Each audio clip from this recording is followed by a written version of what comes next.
Саламатсыздарбы? Эфирде экономика бөлүгү жана мен Азамат Акелеев. Электроэнергия өндүрүшү бардык өндүрүш түрлөрү сыяктуу эле бир топ чыгымдарды керектейт. Ар бир өндүрүштөгүдөй эле колдонулган жабдуулар эскирет жана керектен чыгат. Мисалы, ГЭСтердеги генераторлордун эскилиги 80%дан бүгүнкү күндө ашат. Мамлекеттик энергетика мекемелери акыркы жылдары пайдасыз иштегени бардыгына эле маалым. Жалпы каражат таңсыктыгы 4,6 миллиард сомду түздү. Бул таңсыктык гранттар, кредиттер жана жабдуулардын мөөнөтүн эптеп узартуу аркылуу жетишилүүдө. Мамлекет менчиктештирүү мезгилинде бул мекемелерди акционердик коом түрүнө өткөзгөндө бул мекемелердин каражат булактарын кандай түрдө толуктаарын карабай калган. Жарым-жартылай реформанын аягы бүгүнкү туңгуюктуу кырдаал. Эл арасында электроэнергия өз наркы бар товар эмес, өкмөт тараткан милдеттеме же социалдык жеңилдик катары кабыл алынат.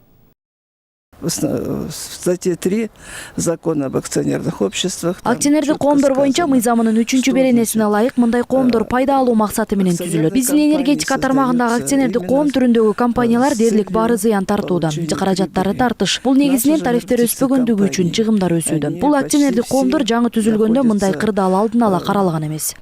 Энергетика министрлиги тарифтин көтөрүлүшүн жабдууларды жаңыртуу муктаждыгы жана ири долбоорлорго алынган карыздарды төлөө керектиги менен түшүндүрөт. Жалпысынан 1 миллиард доллардан ашыкча каражат 91-жылдан бери кредит түрүндө алынган. Анын ичинен 76% акыркы 3 жылдын ичиндеги ири долбоорлорго жумшалган. В последнее время, по-моему, уже всем сказали, да, мы строим. Биз энергетикалык көз карандысыздыкты камсыз кылуу жолунда ички линияларды жана башка долбоорлорду ишке ашыра баштадык. Мунун баары карыз кредит акчаларга курулуп жатат. Анткени бүгүнкү тариф мындай чыгымдарды жаппайт. Биз бул карыздарды быйылдан тарта төлөй башташыбыз керек. Эгер төлөй албасак, башка эч ким эч качан бизге акча, инвестиция бербейт. Мисалы, 3 жыл мурун Токтогул ГЭСинде негизги агрегат талкаланып, бир топ кооптуу кырдаал түзүлгөн. Аны оңдош үчүн да акчаны карызга алганбыз. Акылдуу эсептегичтерди коюп жатабыз. Бул да чыгым жана карыз. Эгер карыздарды бербесек, мамлекетибиз энергетика тармагынан толугу менен кол үзүп калышы мүмкүн. Электроэнергиянын баасы Кыргызстанда КМШ өлкөлөрүнүн арасында эң төмөн. Мисалы, Казакстанда 1 киловатт-саат 1 сом 62 тыйын, Россияда 2 сом 44 тыйын, ал эми Тажикстанда 1 сом 3 тыйынды түзөт.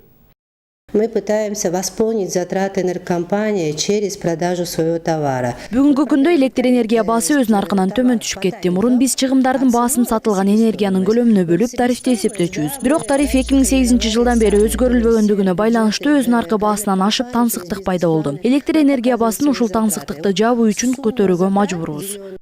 Энергия тармагындагы коррупция жөнүндө көп сөздөр айтылат. Бирок көнүмүш кепке карабастан 3 жыл мурункуга салыштырмалуу кырдаал бир топ башка. Жоготуулар мисалга алсак 40%дан 17%га чейин кыскарган.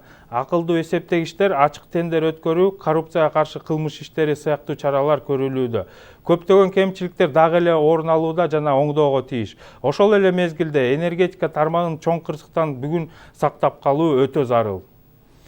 Көңүл бурганыңыздар үчүн рахмат, саламатта калыңыздар.